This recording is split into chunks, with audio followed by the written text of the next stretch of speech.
So I'm going to talk about the best of both worlds. As Lee says, I've got a whole bunch of experience doing some pretty interesting things over the years in the entrepreneurial space, and also been fortunate to work with IBM since about 2010 on the field of cloud technology, so very early in the game. Gave us a lot of experiences, insights. I just want to pick up on something David mastered before I start. So I'm going to talk a lot about the processes, and I'm going to talk a lot about technology enablement. And I'm going to touch a little bit on culture, but culture's a thing that David sort of highlighted. The biggest challenge facing organisations on this journey is really cultural, largely. You can't get around that. So I'm not going to touch on that at some level, but equally what I am going to do is show you how using technology and processes you can, I guess, as much as you can, minimise the impact of the cultural change or help the cultural change occur more in an incremental sense. One of the problems with disruption is that if we force it too quickly on our teams, the culture can just reject it. So hopefully one of the things that will come through in the processes we talk about in technology enablement is what we can do to be most empathetic to that and help that kind of go through as easy as it can. That doesn't mean to say it's not going to be a challenge. So the power of an enterprise and the speed of a startup. So I'm kind of pushing two concepts together here that may not normally make sense. So I want to just quickly explain what I mean by that. So startups are kind of interesting in that they don't have to worry too much about the constraints that enterprises have to deal with, especially around data and privacy. Actually, it doesn't mean to say they do a great job of it. They actually don't generally. So startups get away with a lot less, I guess, regulatory issues, data privacy issues, security issues. They get by. And they get by and then they re-architect over time, which is why you hear them say, if you're not slightly ashamed of your last ship, you shipped too late. So I just want to kind of point out that what the enterprise has actually is an asset. The question is, how does that asset not slow everything down? And that's the challenge. In terms of the speed of a startup, the enterprise can adopt the same behaviours actually, providing the way they implement their technology platform and their processes both recognise that there's two parts to the enterprise. If they do that, you can have the speed of the startup and you can have the power of the enterprise. And I think that should be the goal for every large organisation because they can win, right? If they can deal with cultural stuff, if they can bring incremental change through to lead to disruption, they can win. Even looking at someone like Xero, who's hugely been successful in our market, they've re-architected the back end, the stuff the enterprise would do well 3 times. Now just recently going to Amazon. So the enterprise understands how to do that right on day one, and their assets they actually have, if unlocked properly, are a real asset and capability they bring to bear. What we have to do is bring the other half of that equation that the enterprise doesn't do well, which the startups do really well, which is get what user-centric means, get how to engage customers, get minimally viable products in customer hands to test their thinking. So changing, I guess, the way that part of it occurs. So what I'm going to do, because it's been touched on by the other guys, is I'm going to take you down a deeper layer about how we do that sort of thing. I think the first thing I just want to reiterate is, we talk about digital. I really like this quote because I think we sort of forget it, but pretty much every business today is a software business. And whether or not it's your primary thing you go to market with or it's supporting what you go to market with, everyone's a software business pretty much. It's digital, right? And the key here is a competency in dealing with software becomes a part of how good you're going to succeed. And that never used to be the case. So I should remind people that it's really good to be interested in software. I personally find it quite exhilarating. I find the challenges to be sometimes daunting and equally rewarding when we find ways around such things. So I'm going to break this down into 2 pieces. And this is really, following up on the speed of the startup versus the power of the enterprise. So I want to talk about how we can build software and do it through an outside-in approach. So really about deep engagement with the customers, understanding how to tune it to what their needs are, and doing that just like a startup would do it. And then I want to talk about how we can unlock the IT assets. So take what otherwise is going to be an inhibitor to success and actually make a competitive advantage. Because I think those are the 2 things that go hand in hand. And in our particular, in the business unit I run, we talk about user experience design and delivery, and we talk about a bimodal IT strategy. So we bring both those things together.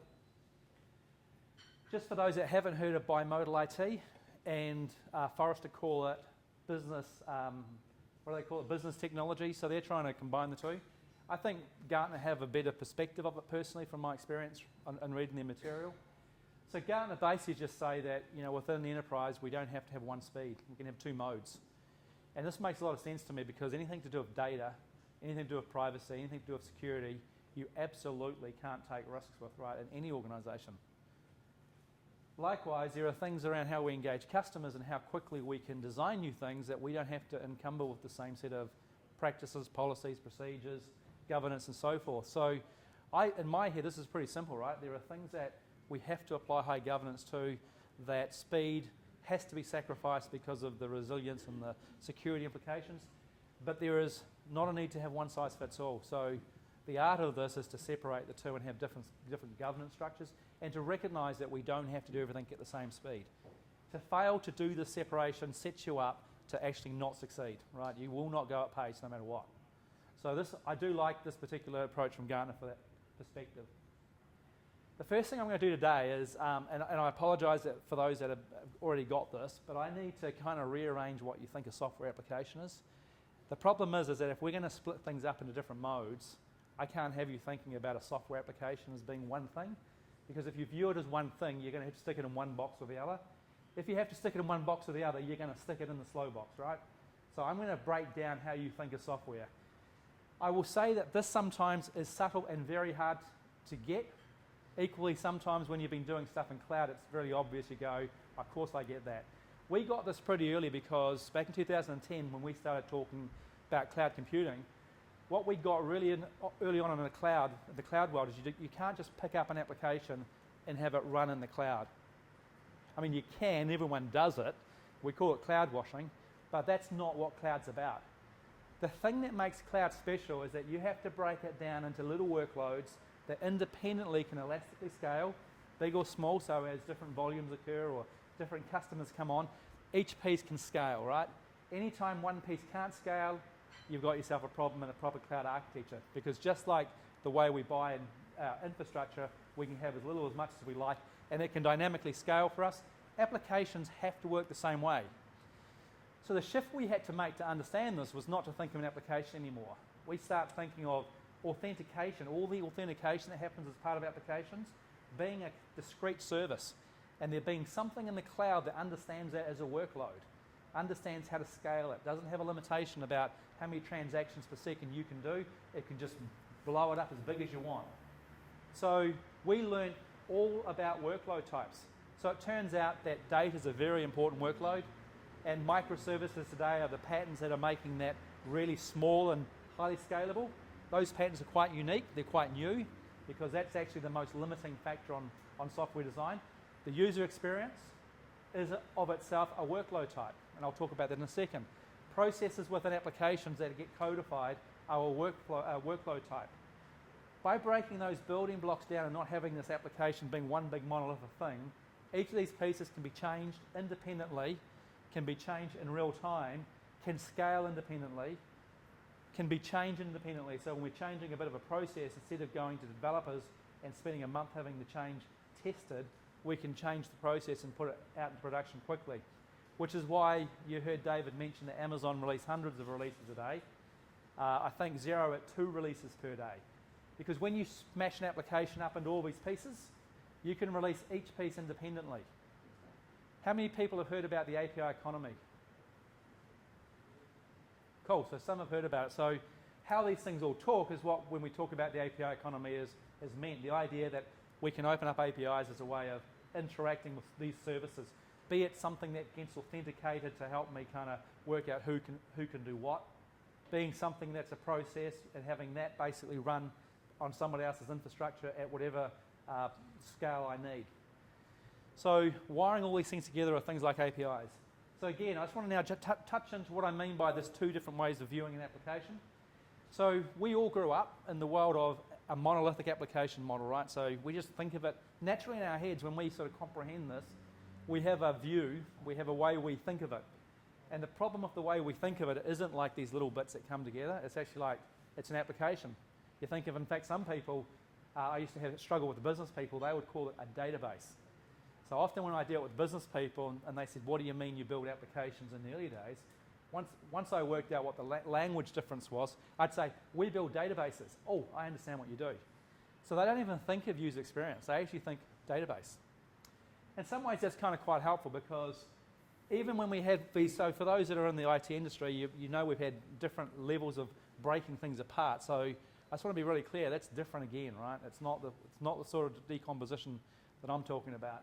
So the traditional model for an application is it has the database, right? It has, because ultimately that system of record is what keeps a persistent state of whatever it is, whether it's an airline booking system, whether it's your car, whether it's a mail system. You have a persistent data store. We have a bunch of business rules, otherwise we couldn't have ways of putting abstract concepts on top of that, like maybe you buy 3 things, you get discounts and so forth. And then for most systems, some systems are headless as we call them, just API driven, but most systems we have to interact. Let's say book a seat on an airline, for example. Now I want to kind of break that up. And I want to break it up to how actually today we need to think of applications to unlock how we can then do things at 2 speeds. So you'll see down the bottom we still have our data sources, right? Nothing changes there. We break those things up differently now. So there's a thing called Microservices that's allowing us to not have a customer record in your CRM, your ERP, but just one, right? That's a few years away. It's just starting now. I wouldn't worry about that at the moment because we're not there yet in terms of I wouldn't recommend organisations wholeheartedly go after it. Customers we're working with, we're helping them on that journey now though, so it's a starting point. We have a bunch of business rules. So those rules typically relate to the data and the rules around the data and the business rules around the data, and typically they sit behind an API obviously. So that's, the API economy is about all these things being opened up. And people are selling their data, you know. One of the reasons IBM bought the Weather Channel was they have a rich set of APIs, so if you're in any sort of service field, for example, like today, you can work out that it's probably going to rain, and maybe you would have changed the timing for things and so forth. So everything's being driven that way. And I will say, you know, I talk about a different way of thinking. Like when Amazon first came out with an API-driven data center, nobody got it. I kind of thought it was a bit crazy, and then a few people played with it. Now we all take it as just something we take for granted. But everything in their data center is now available via an API. And you can do the stuff at scale, and you can run a business now where you could grow it in ways you never could have dreamed possible without spending millions of dollars yourself, right? So this is the change in thinking that's kind of gone on in the industry that you've all been part of, and you're all somewhere along that journey. Once we've got the APIs, now what I want to kind of consider is that actually the job of the user experience is one of 2 things. It's either to allow us to visualize data, so look at something to make a decision, and one of the things James points out in one of his presentations is if you do nothing with something, then it has no means, no purpose, why bother, right? So applications, we either see something from them to make a decision, or we're going to transform some data. And by transform I mean we're either going to add, delete, update, or those sort of operations. As really simple as that might sound, it is really that simple.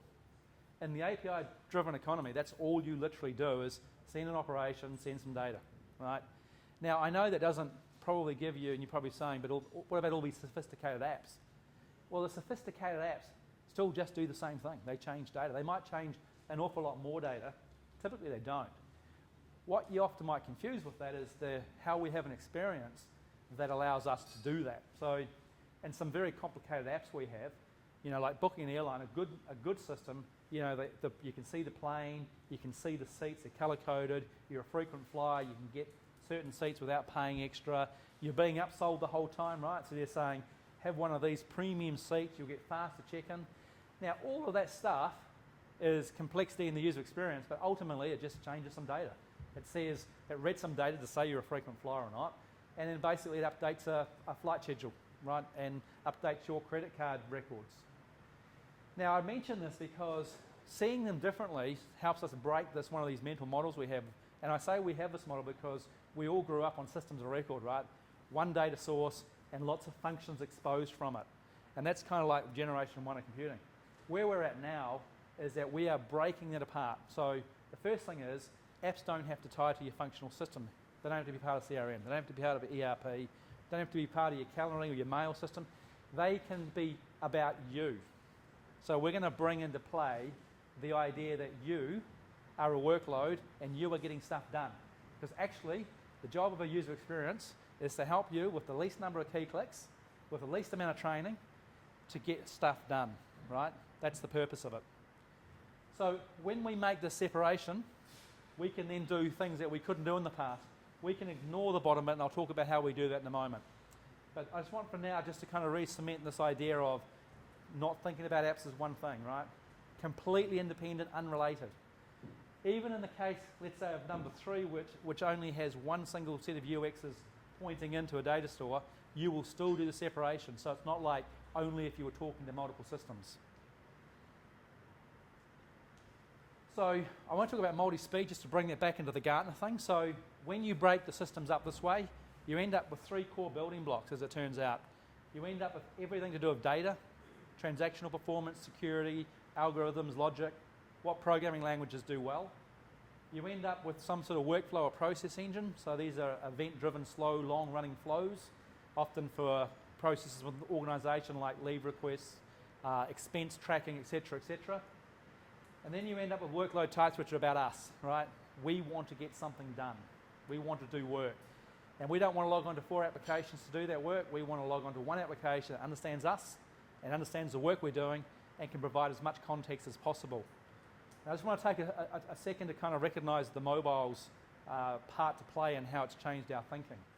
So what's really interesting about the smartphone and the world of the apps, I think there were 2 transformational things that occurred, and I think people miss sometimes the subtleties of these. So absolutely number 1 was technological, that the fact that the touch worked well, right? I mean, anyone that first touched an Apple iPhone for the first time it felt good, it felt right, you know, it looked right, it felt right. I had a P800 and lots of other people had the other previous touch devices, they never felt right, you know. You used a stylus, it kind of half worked, you had to push quite hard.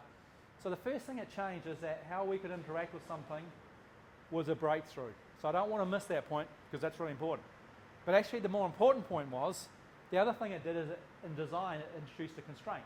It said, you got this bigger screen, right?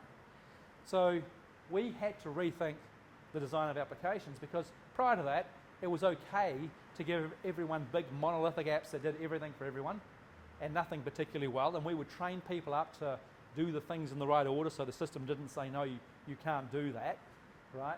So that's what we could do. When we got a small device, had we put those same experiences on that device, nobody would have used them. And in fact, in the earlier versions of most of the software, it's exactly what also happened, nobody used it. So what happened was, and you know, promoting the App Store was a great thing Apple did and making this all accessible. So there's all these other little bits that come into play here, but the key thing I want to leave you with on what the smartphone really did is it changed our way of engaging with applications. It made them small, targeted, personal. The second thing it did is it said, we can use information that your phone can gather, take a picture, your location, the time of day, to not have you do dumb things, right? I can show you the movies close to where you are at the time they're going to be playing next. You can still go and search anything else you want, but I can give you a default choice. If you're going into CRM, I know where you are. I can see you're at a custom location, right? I can bring that record up first and say, is this the custom you're seeing? Or you can still search for your others, and we could make it the once you interact with up on that list higher and so forth. So we can bring all these other techniques into play. Because user experience is about reducing key clicks, and any information we can gather, any insights we have about how you've worked in the past that we use to do that is really beneficial. And lastly, actually on that slide was, I just want to point out that each of those building blocks are a different speed. So traditionally, data, as I said, will be slower. The other 2 you can do really quickly. So I've got a big sort of architecture type slide. I thought I'd just share this because I think just to show you where all the bits play in a bigger architecture. And also, I want to talk a bit more about this point of how do we make incremental change? So how do we be empathetic to the fact that the cultural change means that we have to be able to take one step at a time.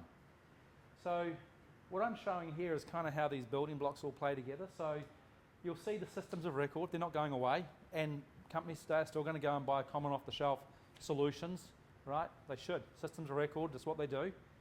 By their nature, they have to have an interface to let you do every possible function. Someone has to be able to administer every function. Somebody has to be able to fix things up when they went wrong. Somebody has to be able to redefine the processes inside the app because suddenly the way we've got a relationship with a customer changed or something, right? Or the security model has to change. You can't get away from that with systems of record. You don't want to. However, what you want to do is integrate, and you don't want to actually do anything other than stuff that's upgrade safe. So I talk about configure your system of record, don't customize it. If you have to open it up because it's legacy, the minimum amount of work possible to do that is to open up the APIs. So you're going to open up, back to that previous diagram, the data and the rules that go with it. That's the minimum you need to do. You shouldn't do any more than that. Now the question is, what do you do next? Well, it depends. If it's something to do with people getting work done, so it's about us, then it's situational or a user task, then you're going to build a UX. You're going to build a UX that doesn't actually belong to any data source. It might only talk to your CRM, but it's completely independent. You can do what you want with it. It can talk to any data sources and organize anything you want. It's up to you. You're not locking that in. Not only that, when you do an upgrade, even a major upgrade, chances are you won't have to change it.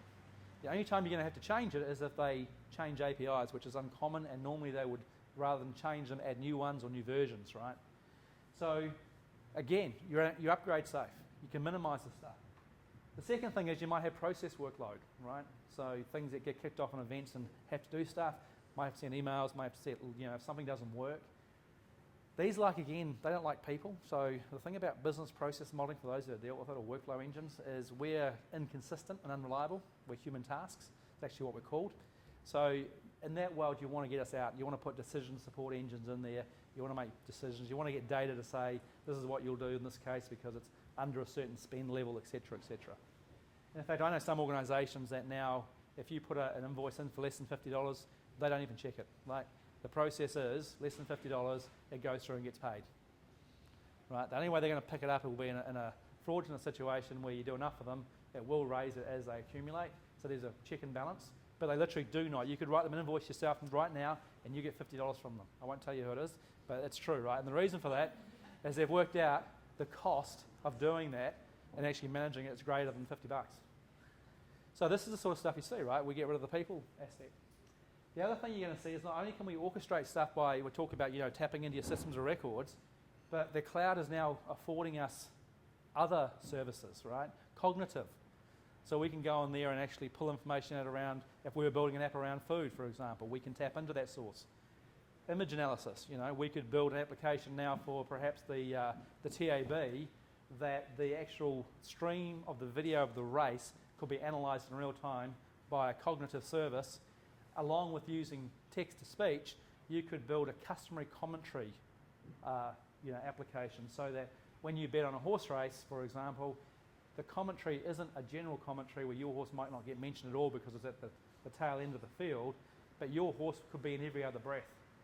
And we could do that and we could personalise that because of the fact we could do those things in real time.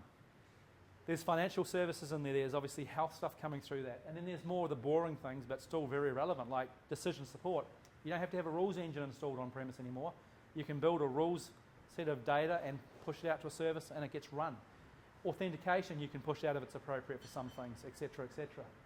So when we build new stuff, microservices, for those that are interested, are the architectural patterns that we're now starting to use. Again, I can implement a single building block at a time, right? So everyone's going to have some system of record. They can put an API management layer in tomorrow. It's one piece of stuff, right? Most people have got it or are on their way there. And then they can implement a UX layer, right? So they can do the separation of UX. And they can just do one. They can keep changing things how they have in the past. They can implement a process or a workflow engine. They can add processes and workflows. They can start using one service out of Bluemix or out of Amazon or out of Azure. So the point is that with this architecture, you can take one step at a time and you can get to a destination that's exceptionally disruptive.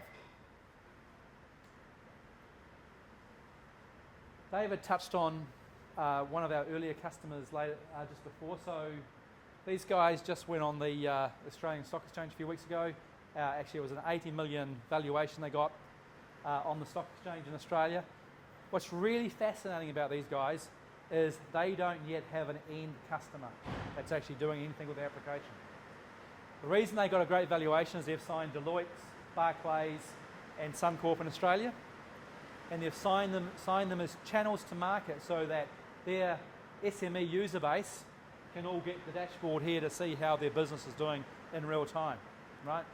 And that's the value prop that they sold.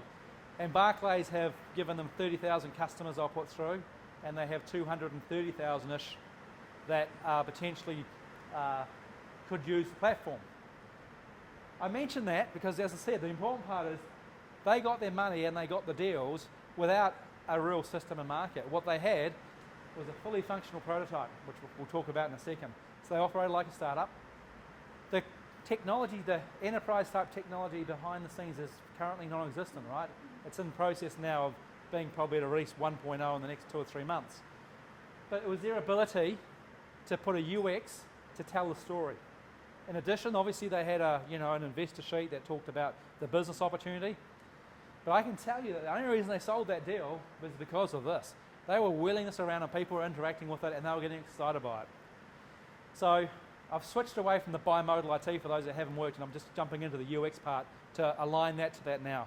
And I guess you all saw it covered quite well before as well. So Sam covered that about how important the UX is. But I was adding one more slide to what he covered. So the other great thing is if you look at economic value and how progression occurs in the economic value chain and where you are, you'll see that we started with just extracting commodities and selling commodities. We made goods, we delivered services, and then it's about experiences, right? So we're at the point now where delivering services is no longer competitive, right? Your service, just as a service, is no longer going to do it for you. If you don't have a user experience, we've crossed that boundary, right? We've commoditized services. So really important to also understand, to add to the point that Sam made, it's more than just saying, because we all get user experience matters, it's to say actually in pure business differentiation, it is what is going to happen right now and it's what is happening right now. So I talked about that separation of the UX out, right? And that's one building block. And what I want to do is talk about, if UX matters, how do you deal with that speed of a startup? So Sam mentioned you need an iterative process. So it's about, once you've understood what the business goals are and how what's important. So the business unit needs a vision for itself, right? The organisation will have a vision. The business unit needs to understand what matters. Then we take them into an iterative cycle, and we also want to focus on minimally viable product techniques. So even if someone has $1 gazillion, you still want value in front of your customers every 3 months, probably ideally. Once you get into a swing of things, if you're a SaaS provider, it'll be daily, right? But for most enterprises, the cadence is about 3 months is about the right time. So you want an iterative cycle that supports that. You want to be able to engage people in a natural and familiar way. And the way we do that, and we think can't be done any other way, is you need a fully functional prototype. And what I mean by that is it can't just be some wireframes. So wireframes are great for content. So if you're doing a website, wireframes give you a reasonably good sense and gets everyone on the same page, and you can usually be pretty confident that what's going to get delivered is going to meet expectations. Remember, one of the things I said about applications that make them very special and unique is the data interactions. Applications are only about data. They're not about content or you finding your way about it. It's about your relationship with data. The problem with wireframes and other things is that you cannot bring that relationship with data through on wireframes. Data is not a flat thing, it's a multi-dimensional thing. So what we do when we do our prototyping is we bring real data in. I also remind people that if they think everyone kind of understands it anyway, that the manufacturing of the prototype is reasonably efficient. What we find is that what takes time is when you don't know or people don't agree. If you actually know exactly what it is you're doing, it's just a manufacturing job. And if it is, it's a relatively quick exercise, so you should just do it, right? It's because I have people say to me, no, we know the rest of it. I have been in so many sessions over the last sort of 5 to 10 years where I've had 2 people tell me they know exactly what they're both thinking, and when the app was built, they were miles apart. And not even in subtleties, by the way. They're just our ability to kind of interpret something flat into multi-dimensions, it's never accurate. So again, I say to people, one of the things I say is, if you're using wireframing for business applications, you're giving yourself a false sense of security. Focus on making sure that manufacturing the right things quick and efficient, and get it done and prove it. Because then you've got no risk of change or a lack of common understanding that will filter through to the next stage. And when we start engaging software developers, it's expensive, and they're putting stuff, remember, into that slow mode. So you don't want anything going in that slow mode that you don't have to have. So one of the key things, and one of the key reasons this works, is that by doing this properly, what you're ultimately doing is keeping stuff away from the mode that is going to be slow and is going to be highly governed in every organisation, even in the startup once they get going. So I mentioned before I showed you this separation, like how we smash the software up, and I'm showing two parts. There's lots of parts, but I'm showing the two key parts. We're not thinking about an app anymore, right? There's not one business app. It's not my CRM. It's something that I'm doing. It's a user task. It's something I'm getting done that touches lots of apps. What we can now do so this is how the UX first bit works in the API economy, doing this outside in, because that's what we're doing, right? We're building software from the outside, i.e. the bit that we interact with the most, and by the time we get to the juicy inside bits, what the engineers are going to do, the outside's done. We know what it's going to do, right? And they can go and do that with certainty. They can do it in a slower environment. They can do it in a more governed environment. So the secret to doing this when you're doing fully functional prototypes is what we call data simulations, right? So what we do is we pretend the APIs are there, right? So we make them up as we go, and no matter what they are. What's really interesting is even in the most complex use cases, this holds true. You may not think it does, but it does, because what we do is we don't bring data structures through there, we just bring what does the UX need to do its job? And again, this is a thinking process change that developers take time to get, because they always see the world from a database schema point of view. The UX doesn't care about half of what's in the database, or even, 2/10 or 3/10, or probably even in some cases 90% of the database, it doesn't care about. It's got nothing to do with it. It's just sticking in the airline system. It doesn't have to worry about admin, it doesn't have to worry about reporting. You're just booking a seat on an airline, right? So we can simulate, we can pretend that it's all done, right? And then we can, when it's wrong, when the outside-in approach, the users are going, this is not what I want to do, we don't have to go and do any software change. We've done nothing. Only when the UX is signed off, and I'm going to bring something Sam mentioned through on here again.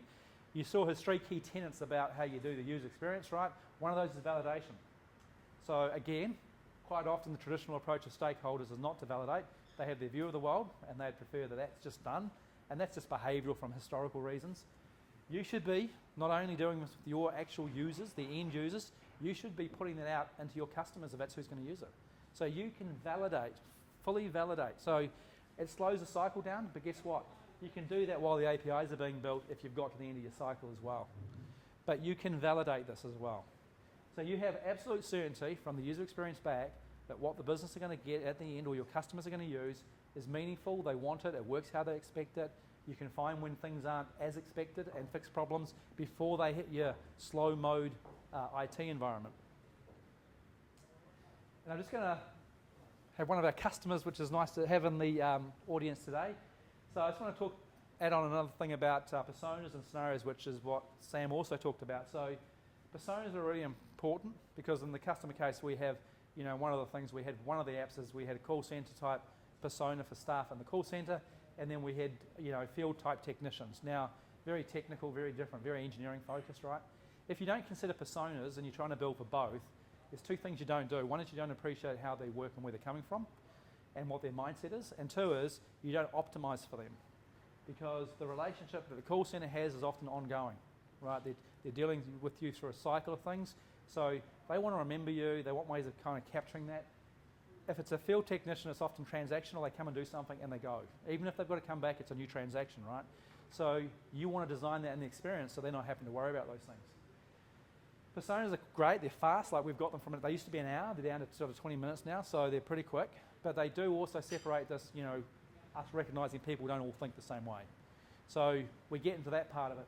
The scenarios, again, which Sam touched on, is really important as well. We look at what are you doing? So what is it you do to do your job?